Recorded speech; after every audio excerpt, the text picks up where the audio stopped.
പാനിപ്പത്തിലെ യുദ്ധക്കളത്തിൽ പുകയടങ്ങിയപ്പോൾ ഭാരതത്തിന്റെ രാഷ്ട്രീയ ഭൂപടത്തിൽ വലിയൊരു അധികാരശൂന്യതയാണ് രൂപപ്പെട്ടത്.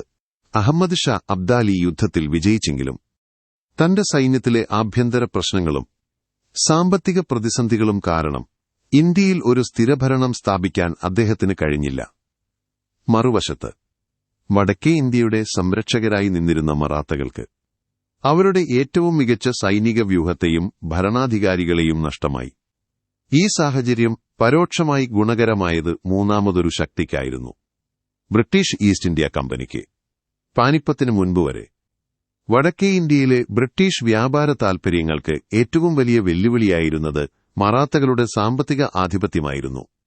എന്നാൽ 1761 ഈ തകർച്ചയോടെ മറാത്തകൾക്ക് വടക്കേ ഇന്ത്യയിലെ തങ്ങളുടെ പിടുത്തം നഷ്ടമായി. ഇത് ബ്രിട്ടീഷുകാർക്ക് ബംഗാളിന് പുറത്തേക്ക് തങ്ങളുടെ സ്വാധീനം വ്യാപിപ്പിക്കാൻ സുരക്ഷിതമായ പാതയൊരുക്കി. പാനിപ്പത്ത് യുദ്ധം നടന്ന് വെറും 3 വർഷങ്ങൾക്കുള്ളിൽ നടന്ന ബക്സർ യുദ്ധത്തിലൂടെ വടക്കേ ഇന്ത്യയുടെ സാമ്പത്തിക നിയന്ത്രണം പൂർണ്ണമായും ബ്രിട്ടീഷുകാരുടെ കൈകളിലെത്തിയത് ഇതിന്റെ നേരിട്ടുള്ള ഫലമായി വേണം കാണാൻ. പാനിപ്പത്തിൽ മറാത്തകൾ വിജയിച്ചിരുന്നുവെങ്കിൽ ബ്രിട്ടീഷുകാർക്ക് ഇത്ര എളുപ്പത്തിൽ ഇന്ത്യയുടെ അധികാരം കൈക്കലാക്കാൻ സാധിക്കുമായിരുന്നില്ല എന്ന് ചരിത്രകാരന്മാർ വിലയിരുത്തുന്നു.